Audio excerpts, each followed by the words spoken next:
तुम इतना बिहार के बारे में जान ही गए हो तो ये भी जानते जाओ, चावल में से खुद्दी और बिहारी के पेट से बुद्धि आज तक कोई निकाल नहीं पाया बाबू। देवी और सज्जनों, आज मैं आपको ऐसे शख्स से मिलवाने जा रहा हूं जिसको जन्म तो उसके माँ बाप ने दिया, लेकिन उसका नामांकन बिहार को बदनाम करने के बाद हुआ। तो चलिए जानते हैं उस महान शख्स के बारे में। बिहार में एक ब्रिज चोरी हो गया। 500 टन का 60 फीट का ब्रिज चोरी हो गया। सुना तो मैंने भी है, लेकिन तुम थोड़ा और पास आओ। तुम खुद ही सोचो, 500 टन का 60 फीट का ब्रिज चोरी कैसे हो सकता बे?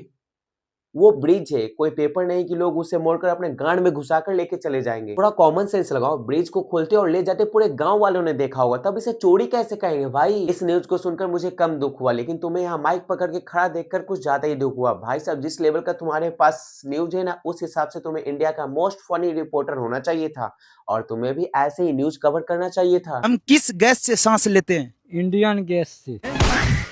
सोचिए, आपको सुन के ऐसा लगा। हमें सुनकर कुछ अजीब नहीं लगा, क्योंकि ब्रिज गायब होने से पहले ही उस पर लोगों का आना जाना सब बंद हो चुका था, क्योंकि हमारे नीतीश चाचा ने उसके बगल में ही नए ब्रिज का निर्माण करवा चुके थे। इंसान रोज उस ब्रिज पे जाता होगा। लेकिन बंद ब्रिज पे तुम्हारे दादाजी न्यूज कवर करने गए थे क्या? घर से फोन आते हो कि जी आप बोले थे 4 बजे आ जाएंगे, अभी 9 बज गए, अभी तक क्यों नहीं आए? आपके दादाजी को न्यूज बताते बताते उसके एजी कब के न्यू वाले ब्रिज से घर पहुंच चुके थे, और उसके साथ 9 बजे तक ये सब कुछ कर चुके थे। अरे बाप रे, ये तो धोती खोल रहा है। हाँ, वो ब्रिज चोरी हो गया। क्या ब्रिज चोरी हो गया? पी लिया है क्या? सुनो, हम लोग बिहार में रहते हैं, दारू पीना इलीगल है। अच्छा, इलीगल तो ब्रिज चोरी करना भी है ना? दरोगा जी, इलीगल तो किसी स्टेट को पर्सनल इंसल्ट करना भी है ना। इस मामले में तो एफआईआर भी होते होंगे ना। अदालत इन सब सबूतों को मद्देनजर रखते हुए अब इस नतीजे पे पहुंची है कि इस दुष्ट मानव को 200-400 चप्पलों के साथ और गधों पे बैठा के पूरे बिहार का भ्रमण करवाया जाए। This is a bridge in a village in Bihar. हमें पता है कि ये बिहार के गांव का ही एक ब्रिज है, तुम्हें बार बार गला फाड़ के बताने की कोई जरूरत नहीं है। जहाँ पे रात को स्ट्रीट लाइट्स भी नहीं होते हो। इसका कहने का मतलब ये है कि दिन में ब्रिज पे लाइट होते हैं और रात में गायब हो जाते हैं। अब तो ये रोड पे जो रोशनी आ रही है, स्ट्रीट लाइट की जगह ये खड़ा हो गया, और इसके चेहरे की रोशनी से सब जगह रोड पे लाइट हो रही है। जो इंसान रोज रात के अंधेरे में साइकिल चला के घर जाता होगा, से जा रहा है फिर उड़ने लगा। हम तो E20 में नहीं डलवाते हैं। जब जो इंसान रोज रात को साइकिल चलाकर घर जाता होगा, उसे ये तो पता होगा कि कौन से ब्रिज से उसे घर जाना है। उसके बच्चे उसको बोलते हैं, पापा आपके जमाने में तो ब्रिज था, हमें स्विमिंग करके स्कूल जाना पड़ता था। बेटा, हमारे जमाने में भी ब्रिज था और तुम्हारे जमाने में भी ब्रिज है, बस उसे हटाकर थोड़ा अपडेट कर दिया गया है। बेटा, तुम्हें स्विमिंग करके स्कूल जाने की कोई जरूरत नहीं, क्योंकि हमारे गांव में ही अब स्कूल ओपन हो चुका है। इसलिए केवल तुम पढ़ाई लिखाई पे ध्यान दो और IAS बनो। मैंने न्यूज में पढ़ा कि बिहार में एक रोड चोरी हो गया। भाई, थोड़ा न्यूज अच्छे से पढ़ ले। रोड चोरी नहीं हुआ था, बल्कि लोगों ने फसल से रोड को ढक दिया था। रोड कैसे चोरी होता है बे? ये क्या बात हो कि यहाँ का अच्छा नहीं है, व्हाइट फील्ड का अच्छा है, उठा के ले आओ। रोड कैसे चोरी हो सकता है भाई? यही तो तुमसे पूरा बिहार के लोग जानना चाहते हैं, रोड कैसे चोरी हो गया। पूरा डिटेल्स में बताना, वरना हम लोग रोड को तो वापस नहीं ला पाएंगे, लेकिन तुम्हें 100 से उठाकर बिहार में ऑर्केस्ट्रा पे जरूर नचवा देंगे। तो ये क्राइम रिपोर्ट कैसे हो गया? हेलो सर, 36 नंबर रोड गायब हो गया है, आप आ जाओ। भाई, क्राइम रिपोर्ट ये नहीं हुआ था कि हेलो सर 36 नंबर रोड चोरी हो गया। रिपोर्ट ये हुआ था, किसी ने रोड को हटाकर वहाँ पे फसल लगा दिया है। 36 नंबर रोड पे कहाँ हूँ? कहाँ सर? आसमान के नीचे खड़े हैं सर हम लोग। जहाँ से कंप्लेन हुआ था उस एरिया का नाम तो आसमान निकल गया होगा ना। उस एरिया का कोई से नाम बताओ यार, नहीं तो अगले न्यूज में ये मिलेगा कि फसल के साथ साथ इसे भी ढक दिया गया। उस एरिया में जब दो लोग के बीच में दोस्ती टूटती होगी, क्या से तुम्हारे मेरी दोस्ती खत्म, तुम अपने रास्ते मैं अपने रास्ते। मुझे तो इसके बातों को सुनकर अब चक्कर आने लगा है। दो लोगों के दोस्ती टूटने का कारण भी बिहार को ही बताया जा रहा है। एक साइड रोड था और 2 साइड खेत था, और कोई रोड चोरी करके ले गया।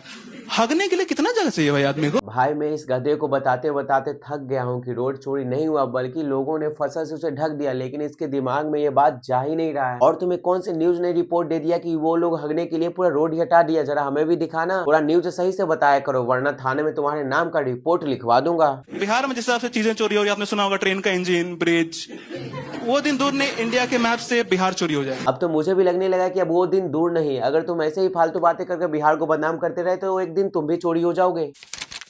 मेरे पापा हमेशा से नाइट ड्यूटी वाले हैं, बेसिकली वो। एकदम सही बोल रहा है लड़का। अगर इसके पिताजी नाइट ड्यूटी नहीं करते तो आज ये माइक लेके स्टेज पे बकबक कैसे करता। तो उनको मैंने हमेशा नींद में ही देखा है। क्यों, जब वो जागते रहते थे तब तुम्हें देखने में उन्हें शर्म आता था क्या? बचपन में तो उनके साथ बाहर के दोस्त आते थे, बोलते अरे मिश्रा जी आपका बेटा तो बहुत बड़ा हो गया। अभी तो ये बोल रहा था इसने अपने पापा को हमेशा सिर्फ नींद में ही देखा है, तो अभी इसे इंट्रोड्यूस कौन करवा रहा है? पहले तुम अपना कंटेंट कंफ्यूजन से क्लियर कर लो, नहीं तो तुम्हारे ऑडियंस का फ्यूज उड़ जाएगा। कौन से क्लास में गया ये? माय फादर वुड से ये बड़ा तो हो गया लेकिन इसका ग्रो नहीं कर पाया है। ये लड़का आज भी पकड़ कर खड़ा ही है। मैंने तो माइक का बात किया। बेटा कौन से क्लास में गए तुम? भाई तू यहाँ कॉमेडी करने आया या फिर अपनी स्टोरी सुनाने? उनके पास जाओ और कोई भी सवाल पूछ लोगे, कौन से स्कूल में पढ़ता है आपका बेटा? You would be like Calcutta Calcutta Calcutta girls school. ये कैसे हो गया? एडमिशन लेने टाइम वन पीस पहनकर और जुल्फी निकाल कर चले गए थे क्या? बेसिकली मेरे पापा सिर्फ संडे घर पे रहते थे और सारा दिन टीवी देखते रहते थे। टीवी देखने के अलावा उनके पास और कोई ऑप्शन ही नहीं था, क्योंकि तुम्हारे बकवास सुनकर पूरा उनके दिमाग का सिस्टम हैंग हो चुका था। टीवी देखकर तुम्हारे पिताजी अपना दिमाग अपडेट कर रहे थे। उनको पता नहीं था मैं हूँ भी कि नहीं। एक दिन टीवी देखते देखते मेरे को बोलते हैं बेटा आकाश मेरे लिए 4 कचौड़ियां ले आ। आखिरकार सच बोली दी आपके पिताजी ने। मेरा नाम रोहित है। हाँ, हमें भी पता और तुम्हारे पापा को भी पता है कि तुम्हारा नाम रोहित ही है। आज तक मैं पता ही नहीं कर पाया आकाश कौन है। मैं बता रहा हूँ ना आकाश कौन है। आकाश तो तुम्हारे पिताजी का मेहनत का फल है और तुम्हारे घर से दूरी पर ही उसका घर भी है। एक दिन टीवी देख रहे थे, बिजली चली गई, अंधेरा हो गया।